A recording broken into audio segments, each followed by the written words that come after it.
Hello, everybody. This is John Byrne with Poets&Quants. Welcome to our Backstage Online MBA event.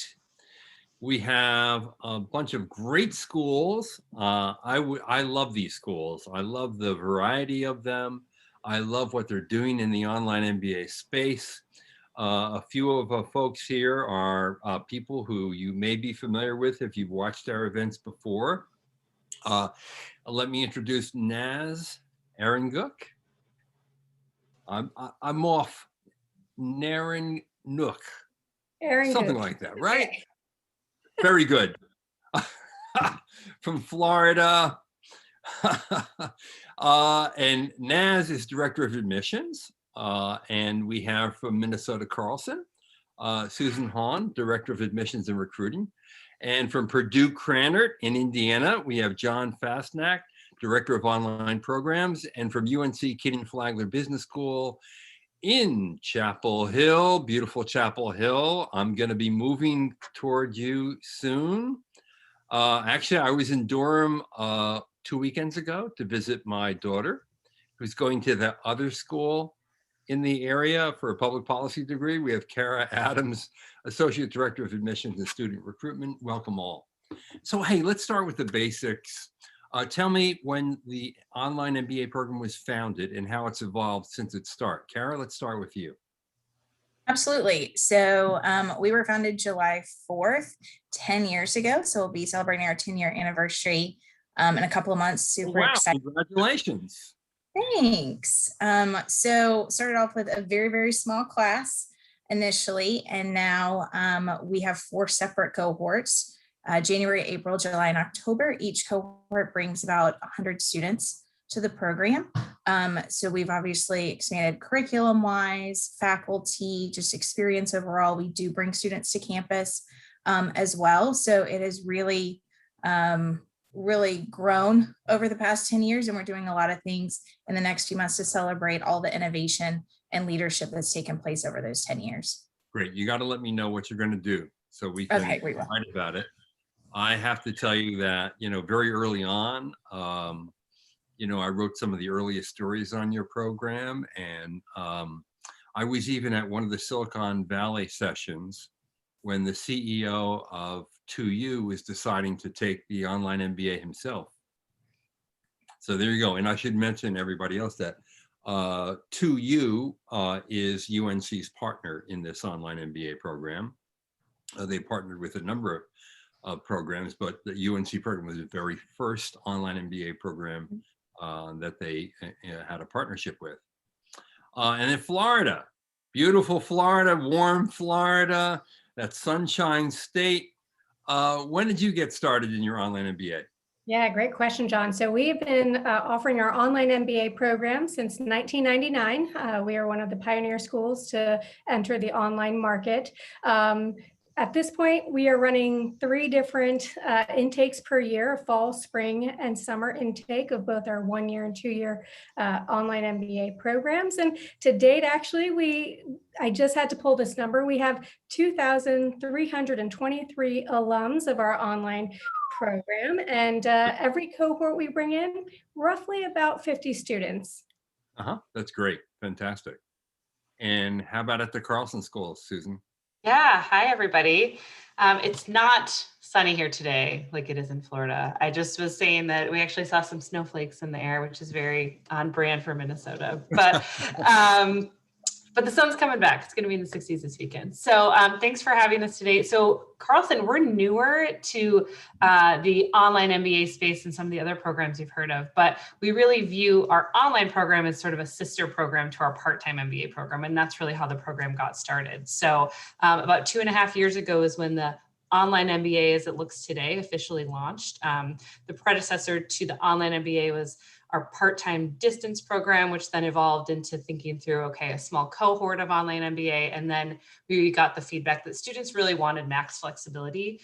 And so our online MBA today really looks like a sister program to our part-time MBA, except all the classes are delivered entirely asynchronously, and students have access to all the same resources as a student who would be taking classes in person on campus. So we have 2 intakes per year in the fall and spring, and we are still growing. Our spring enrollment this year was double what it was last year, so we're excited about that. That's great. And John, when did Purdue get into the game? Yeah, so we just started our fully online MBA in January of 2020. Similar to Carlson, we had done a lot of hybrid programs for a long time, but that's the flexibility that the fully online program brings is really what drove us in that direction. And it was all sorts of interesting, launching a new flagship program, making a big shift for our school right in the middle of the pandemic started. So last year was exciting for us. We do 3 starts a year, and it's really taken off. We started with cohorts of 20. We're up to 50 or 60 per start, and January, May, and August. Yeah. And your program is part of a new strategy for the business school at Purdue, and a very core part of the future for the school. Correct. Yeah. Give me a sense of the kind of people you're getting. What's your latest class profile look like? So our profile is about 8 to 5 years of experience. We're fairly heavy on the STEM background. We get Purdue. We get a lot of engineers, a lot of science majors. It's 35% or so, about 35% female, and the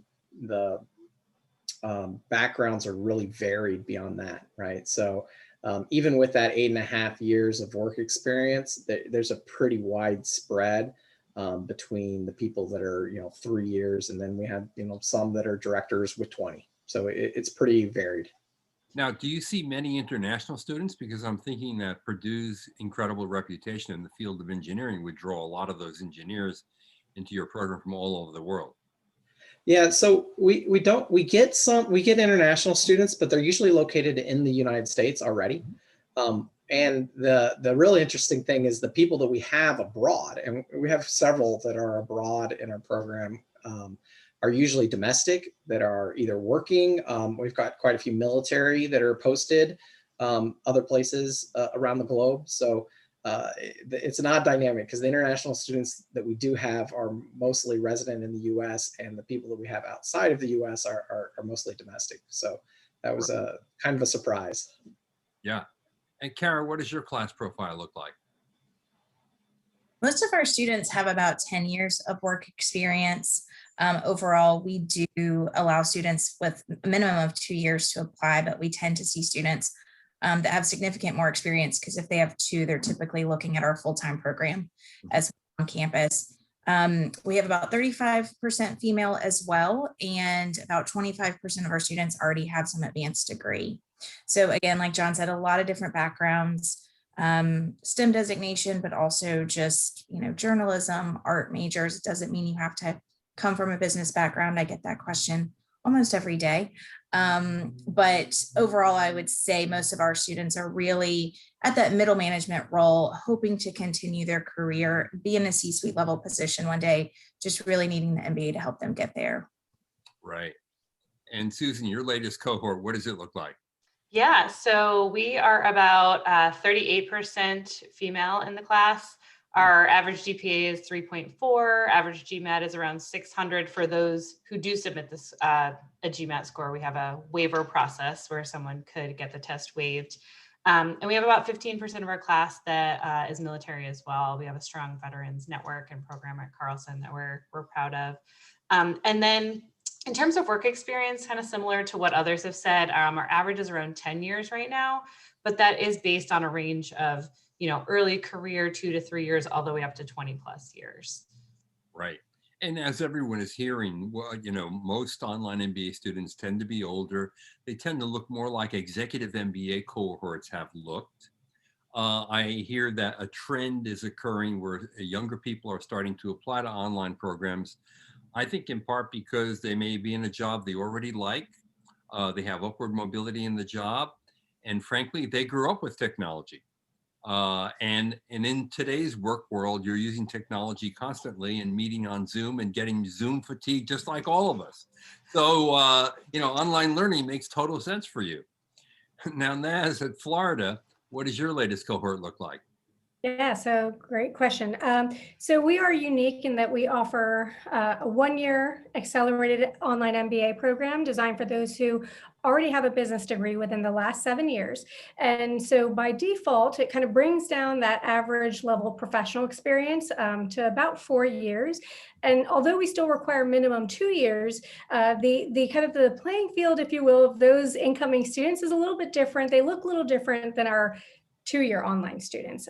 So just to give you some feedback, because we just started our online 1-year cohort this past Friday, our summer intake, and we are very proud, 42% female, over 35% underrepresented population. We have, average GPA was a 3.4. We weren't looking at test scores, but the types of industries represented widely vary. But because everybody has a business degree within the last 7 years, most of these individuals were, working in a finance role or working, earning their MBA through an LDP type of a role. So really it kind of, this group is a little bit more homogenous, if you will, than let's say our 2-year program. So our online 2-year program is open to any undergraduate major. And so we don't have that requirement that you have to have taken the business core within the last 7 years. So on average, our 2-year students have about 8 to 10 years of experience. They're coming from, STEM backgrounds. They're coming from liberal arts majors. The full gamut of majors are represented, as well as then industries and functional areas with our 2-year online program. And similarly, the average kind of collective female to male ratio for all of our online programs is right around 37%. To give you some insight, we have about 309 companies with 12 different industries represented in our online cohorts. Wow, that's a lot of experience to bring to bear to a class. So give me a sense of what it's really like to be an online student in your program. What can I expect in any given week and over the course of the program? Are there live internet classes, for example? Are there immersions? I know that in the pandemic, things have changed, but let's assume that things are going to open up in the fall, God willing. We're all hoping for that, and things will get back to normal. So what would it really be like? What's a week in the life of a student at Florida? And it's going to probably differ from your accelerated folks to your 2-year folks. But give us a sense, Naz. Yeah, so surprisingly, the average time commitment per week is about 15 hours. So you can expect in that 15 hours to watch your pre-recorded lectures. So we are an asynchronous format, meaning, you're going to come in with your cohort, but all of your lectures are pre-recorded. So you're able to dictate at what time and what pace you're watching, what you're doing, right, for your coursework. Of course, the faculty members will give you tons of assignments throughout the term. So, in that 15 or so hours a week, you're going to be watching lectures. You're going to do individual work on projects, case studies, maybe some online discussion postings. You're going to work with your teammates, since about 50% of the MBA, whether you're 1-year or 2-year students, is founded on this notion of networking and working in teams, right? And so very collaborative in nature. And so most teams maybe will set an hour or 2 a week where they'll do a teleconference or a Zoom appointment with one another just to kind of work through what projects they have going on.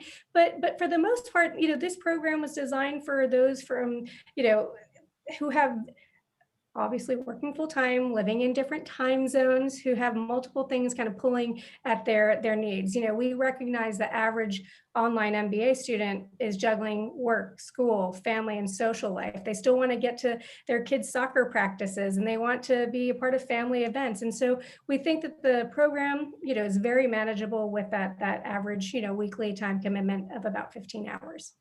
Right. In your program, and you dropped a word in there that maybe all of our audience is not familiar with, asynchronous. Now there's synchronous education and there's asynchronous education. And as Naz explained, asynchronous is when it's entirely flexible. You go at your own time.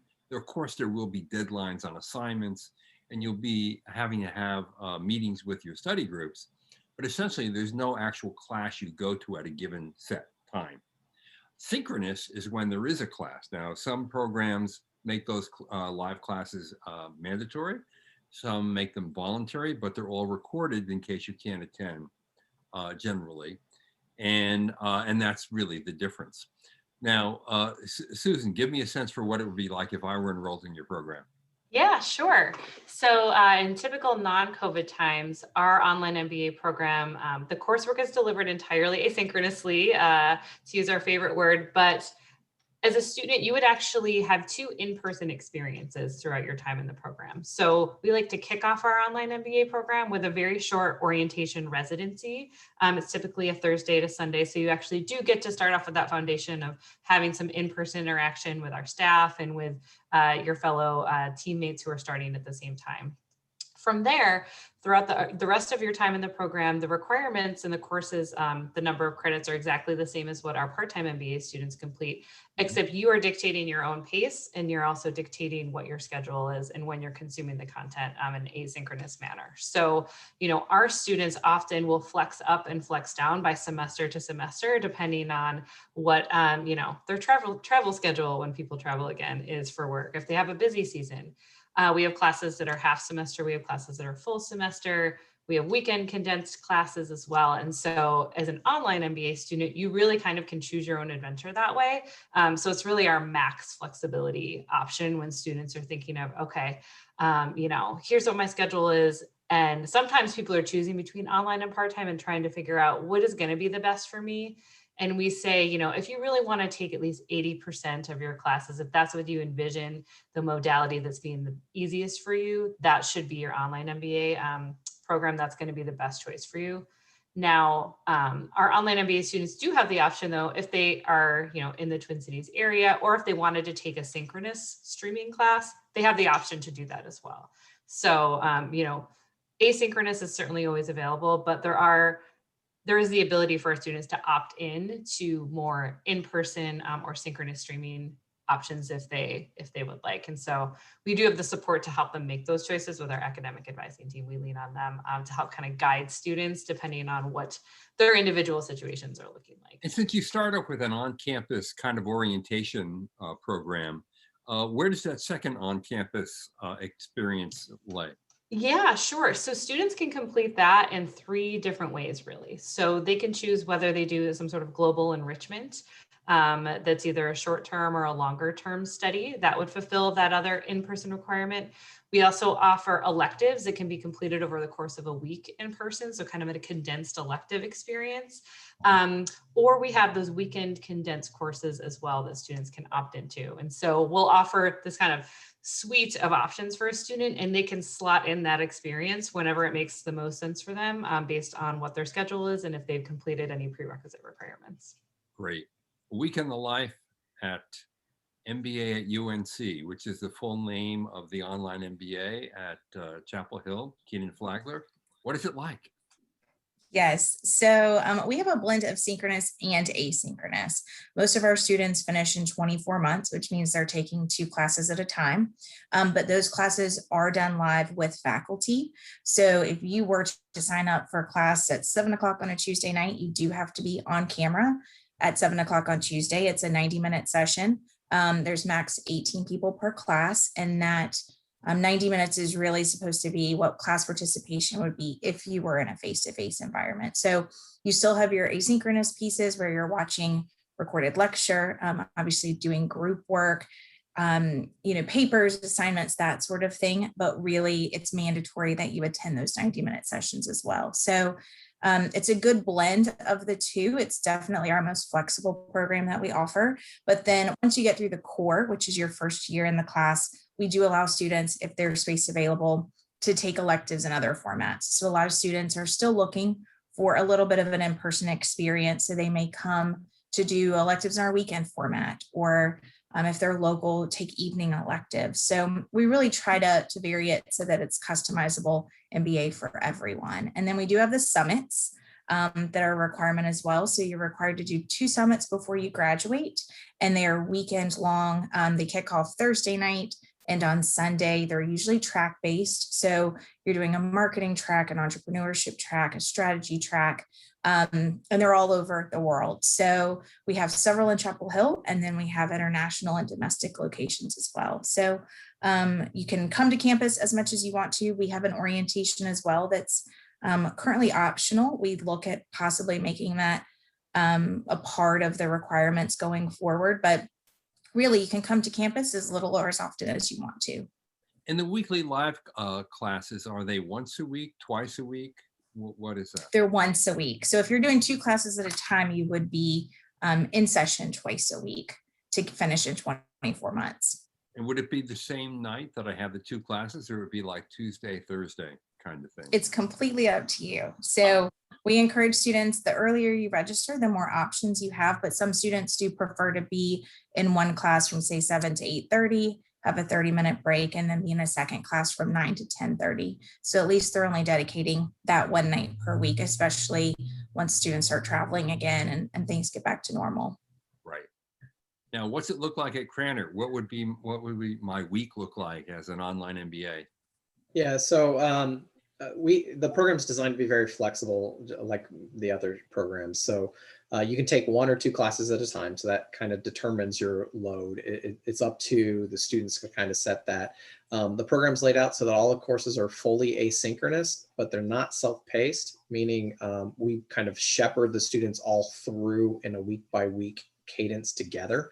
And then we do have some live synchronous touch points as well. So each course has a weekly session that can be used for things like alumni speakers, case discussions, things like that, but it is optional. It's not a requirement that the students come to that. It's a kind of an add-on if they can do it. We record it and make it available to them after the fact if they're unable to make it because of their time zone or something like that. So it gives them a little bit of flexibility. Similar to Florida, it's a very team-heavy program. So almost every course has some team assignments in it, and all of the students are broken up into study teams, and they spend a lot of that, time per week working with the other students. And then the rest of the content is delivered asynchronously. Great. So, we've covered structure. We've covered what your schedule would look like. We know that one of the primary advantages of an online MBA is the flexibility it offers you, and the fact that you don't have to quit your job, you don't have to lose your paycheck, you don't have the opportunity cost that you would have in a full-time on-campus MBA program. But I wonder, in what other ways is an online MBA similar to or dissimilar to an on-campus experience that we haven't yet discussed? Naz? Yeah, so that's a great point. In fact, Susan, when I was listening to you, I thought, man, our programs are structured so similarly because we do also require students to come to Gainesville for orientation. We encourage them to come to graduation as well. And at some point within their kind of 16 or 24-month program format, they'll do some experiential learning as well, which is very similar to what we have kind of prescribed for our full-time MBA students. And of course, the experience is going to be different, right? If you're living in Gainesville as a I don't want to say carefree college student, but as a dedicated graduate student, I think that the objective there is very different than what it is for working professional, right? But simultaneously, the format of our program is that we've kind of designed everything from professional development, offering certifications in Excel training, Six Sigma, Lean Six Sigma, a speaker series, the opportunity to meet with our career coaches one-on-one. So everything that we kind of have emulated, or what we do for our full-time students, we've tried to now emulate for our online students as well. And in fact, students in our full portfolio. So although the experience day-to-day will look very different, what you gain, the world-class faculty, the professional development opportunities, the networking component, all of that is going to be very similar. And we, like the other programs, we encourage students to come to Gainesville as often as they would like, or meet us in one of our global destinations during our global immersion experience, or hang out with us in DC during our Washington campus. So there's so many opportunities that we actually provide for all of our students, regardless of which program modality they choose. And free tickets to football games, right? You can free tailgates with us. Hey, free tailgate. All right. Kara, same question to you. Now I know that if you go to the full-time MBA program at Kenan-Flager, you get the same MBA degree that you would if you're an online MBA student or a weekend student or an evening student. Is that correct? That's correct. I'm just going to have you come do my job for me because I think you know just as much as I do. So that's correct. And that's a big question we get asked all the time. If I do MBA at UNC, is it going to say MBA at UNC on my diploma? It doesn't. It says Kenan-Flager for everybody. The other big piece that we really highlight is our career and leadership. So you get career and leadership regardless of the program you're in. Obviously, it looks different for working professionals than full-time because you're not trying to get internships, you're not spending semesters working on your LinkedIn profile and interview prep and all of that. But our career coaches meet with our students as little or as often as they want as well. So we require times that you meet with them for different assessments. But besides that, if you are looking to, take the next step in your career and you want some help with interview prep, say, or maybe salary negotiation, really anything, we have a team that's there for you, and you get lifelong career coaching with our program. So even if you're doing the program and you don't want to change careers because it's too much kind of newness all at the same time and you're trying to juggle it all, after you graduate, if you're looking to make a transition, you can certainly reach out to our career coaches to help you. So a lot of similarities, top-notch faculty. A lot of the core courses are going to be the same. The biggest difference is really those electives, just because they are aimed more towards working professionals than full-time students. Right. And I should just underline that, leadership development at UNC in Kenan-Flager is a core differentiator for their MBA offerings. So I know a lot of schools talk about leadership, and of course you'll get leadership in all of the programs. But at Chapel Hill, it is in fact one of the areas of focus, emphasis. A lot of effort's been put into it, and it's a big deal. John, at Purdue, what are the differentiating elements, do you think, of your online MBA offering? Well, I mean, so I might be a little favored one way, but I think there's a couple big advantages to the online beyond the flexibility. The first is some of the staff support. So we actually assign student success coaches. It's a staff position that is assigned to every single one of our online students to help them with things like time management, help them navigate through the campus bureaucracy at a distance. They help them with just staying motivated and on top of their courses, make sure they don't fall behind. So that, that sort of additional staff support is a big advantage, I think, to our online students. And the other thing that I think is really important is the amount of current professional experience that all of our students are bringing to the courses, to their team discussions and things like that you don't see necessarily in our residential programs. When something earth-shaking is happening in the marketplace or in the business world while you're a student and you're talking with other students that are in director level positions impacted by those type of events, it can really bring a dynamic edge to the discussion, to the learning. We hear from our students every week that, hey, we learned something in our core class and I applied it today on Tuesday, right? That's an advantage that you have as a working professional that I think the residential students don't necessarily get that same advantage. So I think those two things are really one of the things that, and for a lot of people can make the online experience richer than what you'd get in a residential experience. Yep. And that's even more true in this past year where, unfortunately, many on-campus students have had remote instruction, which is very different from an online program and an online course, which was designed from scratch to be online for an online learner, as opposed to just having a class on Zoom. Totally different experience. One is not equal to the other. And in this case, we are talking about courses that were redesigned from the ground up, using research as to how people learn to make it engaging, compelling, and meaningful for online learners. Susan, when I think about Carlson, one of the things I admire a lot about the school is how close-knit it is with the corporate community of Minneapolis and St. Paul. You have a lot of Fortune 500 companies, you have a lot of startups, a lot of early stage companies, And not only are they headquartered there, but oftentimes they have major operations in the Minneapolis-St. Paul area. To what extent does an online MBA student gain, I don't know, access to some of those corporate leaders? Do you have them come in and speak? Do any of them teach on a side basis? Do you have executives in residence that might be in an online format? What kinds of things do you do? Yeah, that's a great question. I would say, any and all of the above. So certainly we have executives from our backyard Fortune 500 companies that will come in. Some are even teach as adjunct professors, some are certainly guest speakers. Some provide projects for students to work on in terms of like a live experiential case, so solving a real business problem.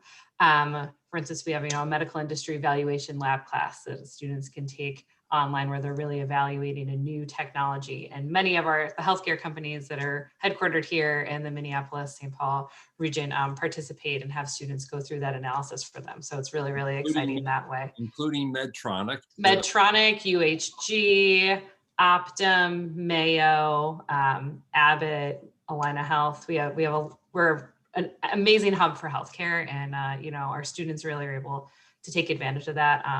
Whether you work in healthcare, whether you have want to pivot into healthcare, Boston Scientific, I knew I was forgetting one. It's a really great space to be if you're interested in healthcare. But also, we have the CPG companies, we have food and ag. So students, we're able to cater to a lot of different student interests. So certainly there's classroom experiences, but then also our Graduate Business Career Center has, boots on the ground and relationships with all those companies. So they're not just maintaining those relationships solely for full-time MBA students and that on-campus recruiting process. Although, as an online MBA student, if you want to go through the on-campus recruiting process, you are able to as an online MBA student. So we have some students who do want to elect into that, and our Career Center has a specific program called Greenlight, where they do a few sessions to get ready for that process. So students can engage that way and get exposure to those companies if they're trying to pivot into new roles. Otherwise, we also hold workshops and alumni networking events where our alumni from those companies and more in the Twin Cities are able to get together. And then, the other thing I wanted to share too is that we got some recent feedback too from corporate recruiters from certainly those companies that in our backyard that we have relationships with, but also across the country. And many of them said that they actually really enjoyed the virtual environment for interviews or for particular events because it was more convenient. They didn't have to travel. And so as an online MBA student, that's a great benefit. You're not missing out on any of that relationship building or that networking. It really is truly leveling the playing field for you. Yeah, that's great. Now, some of the early online MBA programs were fairly rigid in what you could take. If electives were offered, maybe you got one or two electives. That's changed dramatically. But in general, the MBA is, after all, by definition, a general management degree. To that extent, I wonder what focus areas, majors, concentrations, whatever word you put on it, you might have at your school. Naz? So we have kind of moved in the direction where we used to offer a general management degree, and then we started offering focus areas, and then we actually a few years ago reverted back to just a general management degree. So we don't offer any concentrations or specializations beyond the experiential learning course that can be satisfied kind of through multiple ways. The curriculum will be the same from start to finish. And kind of why we've moved in that direction is there's a lot of strength in the camaraderie built in a cohort model. We pride ourselves on having a graduation retention rate of over 93%. And that's kind of on the basis of we can move students, together from start to finish. And even though there may be a lot of rigidity into that, we've recognized that a lot of the courses, our faculty will allow students to choose, let's say, case studies that are most applicable to either their interest area or their professional careers. So they're able to apply what they're learning in the classroom directly to their workforce and talk about that, maximizing that ROI that way. And so even though maybe the courses might be titled one way or another, there's oftentimes a lot of transferability of skill set from one course to another. So the long answer to that is that it's a general degree, but we have designed that accordingly. Okay, and I want to just emphasize, put a little context around what you just said. So obviously, people usually go through a core curriculum together. When they take electives, they get broken up, obviously, by their interests. And that breakup can lead to less cohesion, which is the point that you're making, which is why you have to take a set agreed course load of exact courses in their sequence in your program, and you don't have electives, right? Correct. Yes. The other word you used, it's a phrase actually that some people may not be familiar with, and it's called experiential learning. Now, all of us know what it means, but why don't you explain it for our audience? Because not everyone knows what experiential learning is. And sometimes the definition is so loose and vague that it describes almost anything. I'm betting that in your case, it applies to having a challenge or assignment from a local organization in which a team of students work with a faculty member in that company or organization on that problem and ultimately present some sort of solution or presentation to senior executives. Is that right? You got it right. So in fact, this pandemic, our global immersion trips, because we weren't able to travel and meet with these C-suite executives abroad, what we ended up doing is a fantastic global consulting project where our students were able to meet with these small companies, startups, and kind of assess the problems that they have and work through, in small groups, how to create solutions to help that organization and present that to those companies. We also have, like I alluded to, our Washington campus, which is learning more about business policy and learning from these high-level executives on, everything that is relevant to not only kind of that individual, that individual's interest, but how it can be expanded and coupled with their graduate management education. And so there's a whole host of different, ways in which we kind of define experiential learning. As you said, it's kind of broad, but it's how you take what you're learning in the classroom and apply it to a project or a case study of some sort. Great. Kara, do you have focus areas at UNC? We do. We have concentrations. Our concentrations are marketing, finance, data analytics, strategy and consulting, and entrepreneurship. So it is not required to do a concentration. Some of our students, if you're, say, in marketing, you want to be a CMO, perhaps you want to do a marketing concentration.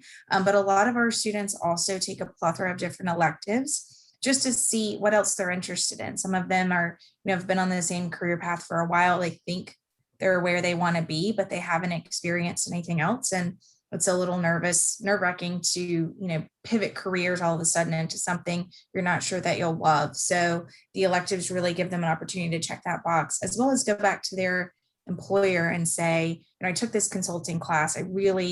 I did some experiential learning as well. We have what we call a STAR program, student teams achieving results, where students work on a project for a company and present. A lot of students find job opportunities that way too, but they're able to at least go to their management and say, this is why I'm ready to make this pivot. And this is why I feel like I'd be a good fit. So it really is about half and half for us.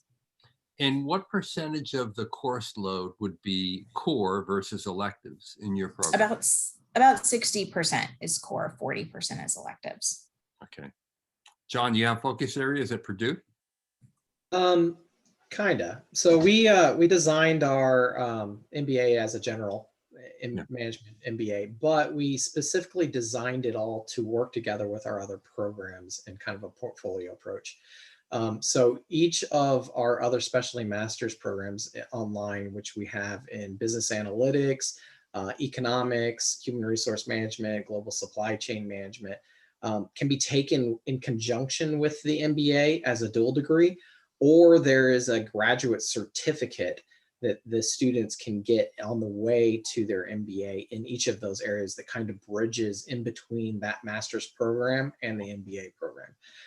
So it's not a concentration. These are actually separate credentials that they can earn in conjunction with those, but there's a lot of flexibility as far as what the student interest is. We've really found that there's more interest than we expected in those dual degree options, especially in areas like supply chain and business analytics, where they really complement the technical background that a lot of our students come in with. Right. And how about at Carlson? Yeah, so about half of our program is core classes and the rest is electives where students can really design their own paths. So we do offer the ability to specialize, or students can dabble across a few different subject areas. So it's not a requirement where you have to declare and be committed to a singular specialization area if you have multiple areas of interest. But if you are looking at a specialization, we really offer them in a wide variety of areas. So you know, finance, marketing, management, accounting, entrepreneurship, healthcare, information systems. So there's a lot to choose from. Again, our online MBA program is a sister program to our top-ranked part-time MBA program. So we're able to offer classes in both programs across different modalities. This really opens up the choices that our online MBA students have, which is really, really exciting. And I also wanted to just touch on what John was saying about kind of the graduate certificate micro credential conversation as well. So at Carlson, we also have graduate certificates. It's a little bit different. Students don't earn them on their way to an MBA. They could do them before an MBA as a way to test the waters. Some of them are offered completely online, but there is the ability to flip and do the fully online MBA after you did complete one of those certificates as well. So that's just a way to kind of almost specialize up front and then kind of continue on and get the rest of the base of those core classes via an online MBA program as well. Now, Kara dropped a word that we hear often at business schools, pivot. And, you know, it's often used among entrepreneurs who pivot their idea, you know, refine their idea, their business model or their product as they go to market. In your case, you used it as a word to basically suggest your ability to switch careers, a career switcher. And historically, you know, part-time and online MBA programs have been used to accelerate one's career where you already are, because after all, everyone is fully employed. And full-time MBA programs were designed really for career switchers because you could use the summer internship in between the first and second years to try something new out, gain that experience, and decide if that's in fact what you wanted to do. And many students, of course, turn those internships into full-time job offers. To what extent are your programs designed for a person who wants to enhance his career where he or she already is, or wants to make a pivot in Kara's terms? So Kara, why don't you start, because you dropped the word first. Sure. I think our program is set up for both. We have a lot of students who love what they do, but in order to get to the C-suite level, they really need that business acumen, those credentials to remain competitive. And their employer is, you know, really supportive of them going back to get the MBA, whether they're helping financially or just the understanding of this is kind of what we see your trajectory look like. But then we also have students that come to do the MBA to pivot, whether it's industry or function. We always say if you're hoping to do both, that you talk to our career and leadership team pretty much the first month that you're a student, as quickly as you can to really see what that's going to look like and help us map out that for you. But that's a big reason we also you know, do the interview as part of our admissions process, because oftentimes students will get certain concentrations confused. For instance, real estate or healthcare, areas where if you want to pivot into that, sometimes a full-time program is going to be a better fit. Investment banking especially, you often have to do internships in order to get your foot in the door. But I think a lot of students, even though they are making a pivot, really leverage the other students in the program to talk to those students who are working at the organizations that you want to work out and find out about the culture and what does, you know, career mobility look like, and work-life balance, and all of those things that you can't just see, you know, on their website or talking to an HR representative. It's really getting to know students who are in those careers and then can open some doors for you and make a difference long-term to help get your foot in the door there. And Naz, are your two programs designed for accelerators or for career switchers?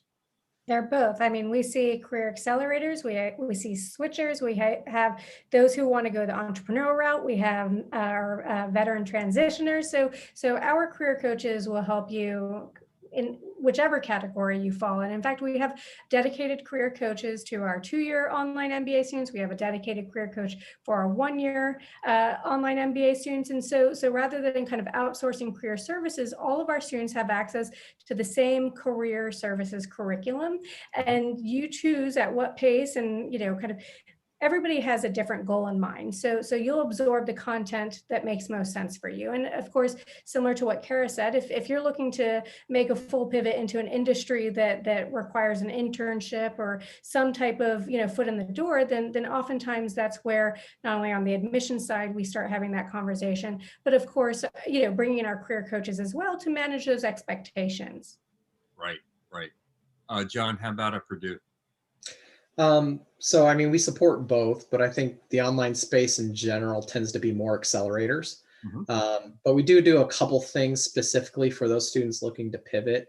One graduate certificate that we offer is a innovation and tech commercialization track, specifically because of Purdue's reputation for bringing new technologies to industry. We get a lot of interest in that area. And then we also do some industry specific events, short courses, as well as what we call our Networking Connect events, where alumni speakers will get 2 or 3 from a specific industry come in to talk to the students about that industry and allow them to make some networking connections and talk about that. And that, while that is beneficial for the people already in that industry, it's really targeted towards students that are looking to kind of switch into one of those industries to start making those connections, feel out what things are, how things are the same, how things are different, stuff like that. And Susan, you're allowing your online MBA students to have full access to your full-time MBA career services, right? That's correct. Yeah. So for the people who do want to make that hard pivot, our online MBA students, as I mentioned, they can go through this series of workshops that our career services team has developed called Greenlight. And after completing that kind of mini coursework, they will actually be eligible to participate in the full kind of on-campus recruiting process and have access to that same experience. So for pivoters, that's a really, really great opportunity. There's nothing that's really being limited for them as an online MBA student. But as an advancer, like the other schools I mentioned, we certainly have a coaching staff, and we have a lot of resources that are built out almost as a roadmap. So students can access them a la carte. You can meet one-on-one with a coach. Again, it's really designed for you to engage as much as you would like to, in addition to some co-curricular opportunities like career exploration panels where we invite employers in to talk about their company and the culture. Yeah, and since we've been talking about careers, I just want to make a point that maybe all of our audience may not be aware of. And I think it's an important point because, some people who are thinking about graduate school may actually be thinking about different options. Do I do a master's in computer science or engineering? Do I do one in public policy or health administration? Let me tell you what the difference is between a business school and all the other schools that I just mentioned. A business school sees itself as a professional school, and they see your satisfaction with the degree and partially a function of the career outcome you have. Because people are going to get an MBA because they want more out of work. And maybe they do want to change jobs. Maybe they want to change industries, disciplines. Maybe they want to go to a new location. The MBA not only allows you to do that, more importantly, the staff function to help you do that is there in a business school.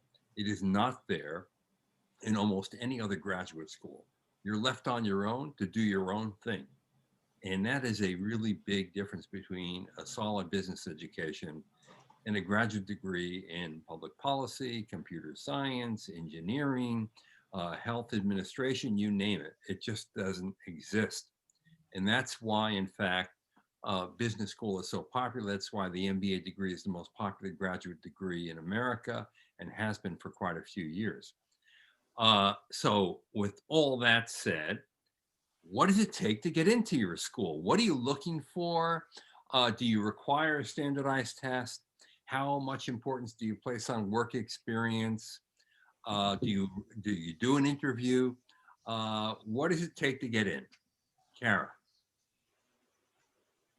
So for us, you have to have a minimum of 2 years of work experience, and we can't count, unfortunately, per UNC policy, any time that you worked while doing your bachelor's degree. So if you had a co-op or internship, unless you started working immediately after high school and went to college later on or joined the military. But if you went from, directly from high school to an undergraduate program, we really can only count that work experience post-graduation. And in order to apply, we need a resume, 2 letters of recommendation, which we weigh very, very heavily.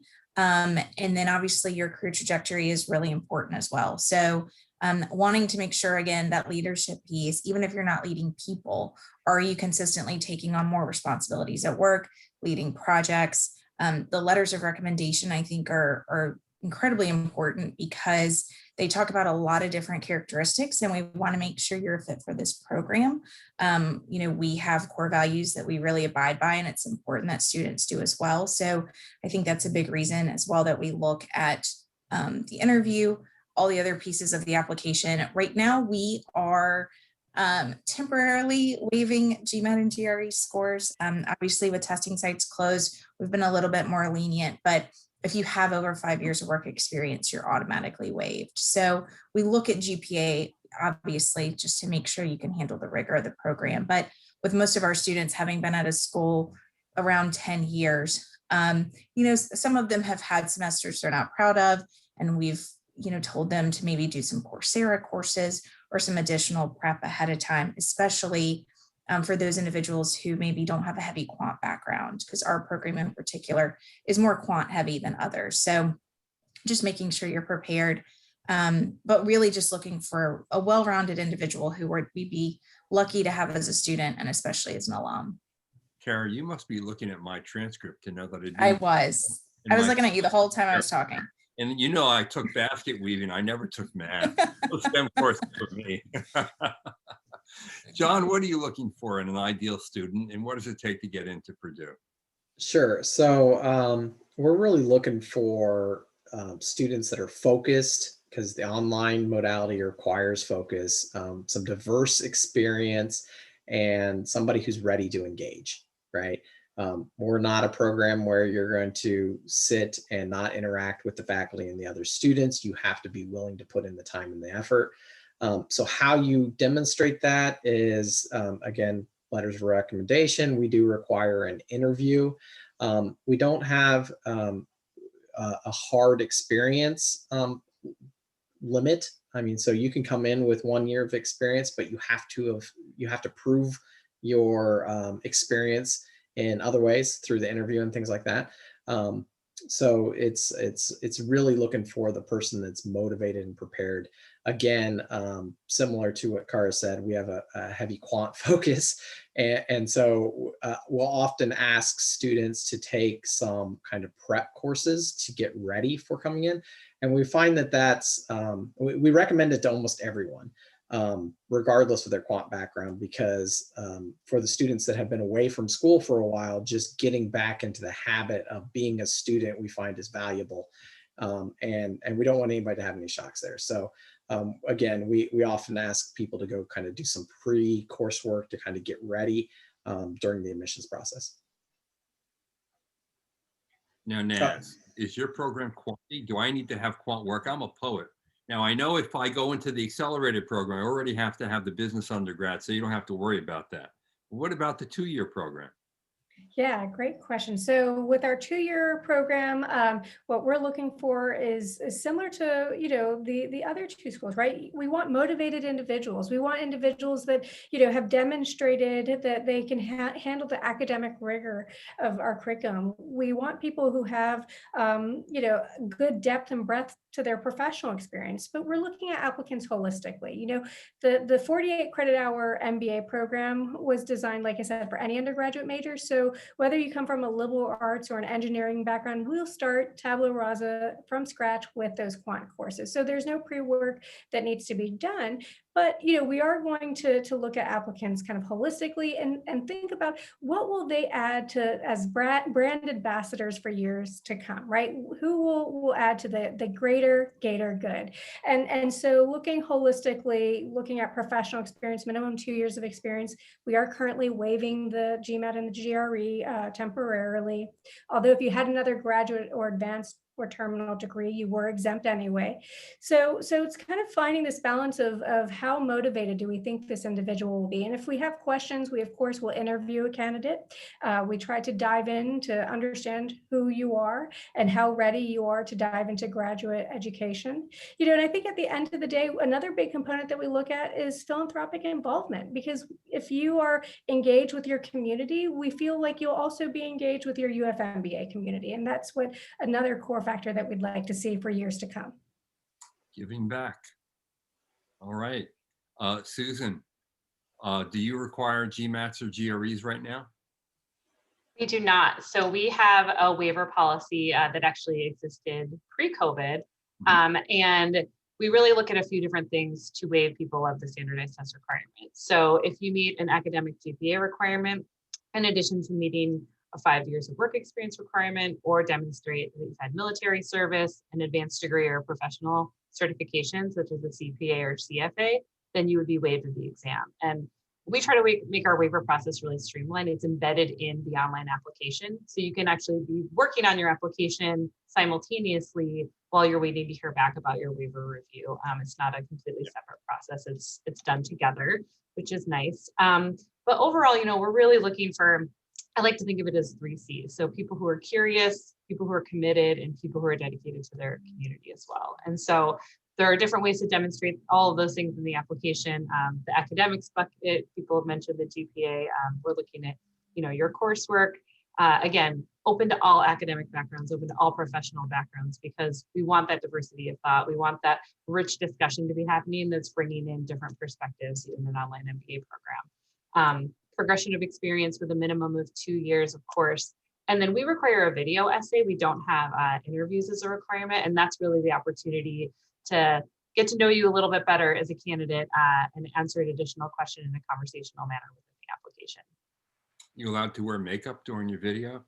You are allowed to do that. You can adjust your lighting, go all out. Okay, lightning round, because we're coming to an end. And I want everyone to know that each of our panelists will be available for 30 minutes afterwards. So if you want to meet with them one-on-one and ask deeper questions about the programs, the formats, what you can expect, the admission requirements, the career outcomes, whatever it is, you can. And even if you wanted to ask questions more generally about online learning and how it's changed and what it's about and what tools are used, you can do that as well. But my lightning round for all of you is, I want you to name one misperception about your online MBA program that you've stumbled upon in your conversation with students and applicants and that you would like to disavow. Naz?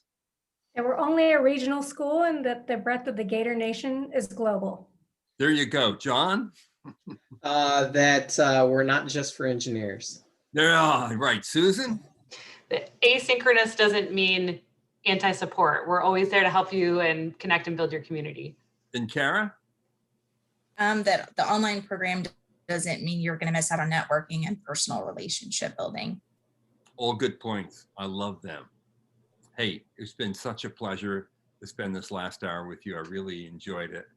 And I'm sure that everyone who watched and will watch in the future, because of course, this is also going to be on demand, like a class online. You can watch it one time, you can watch it 2 times, 3 times, if you haven't absorbed every single point.